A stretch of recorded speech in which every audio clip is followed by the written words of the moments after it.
ugomba kuba ufite muri uyu mwaka wa 2026. Guys, ngiye kwereka application eshatu z'ingenzi ugomba kuba ufite muri telefone yawe muri uyu mwaka. Ngiye kwereka application yagarura ubutumwa bwa WhatsApp mu gihe umuntu yaba butsibye. Hari ukuntu umuntu akwandikira ubutumwa agahita butsiba bikagutera amatsiko y'ibyo yari yanditse. Ngiye kwereka application wa downloadinga muri Play Store izajya ihita ikwereka ubutumwa ako kanya umuntu yanditse ikabone niyo yaba busibye. Ngiye kwereka n'indi application ya kabiri ishobora kugufasha kubika data zawe cyangwa se amakuru yawe y'ingenzi, video, amafoto, ama document n'ibindi byinshi. Indi application ngiye kwereka ya gatatu ni AI irenze izindi zose kandi iyo ubona. Ngiye kwereka AI bita ChatGPT ku bantu batayizi, mwereke n'uburyo bwiza bwo kuyibaza.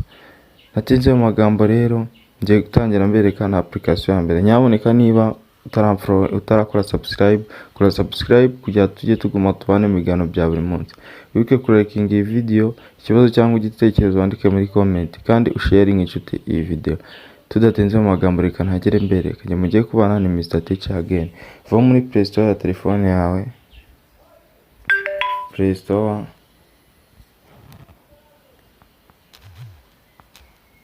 Numara kuba wayizamo dore ngiyi. Hita uyifungura. Numara kuyifungura vayo hano muri Play Store.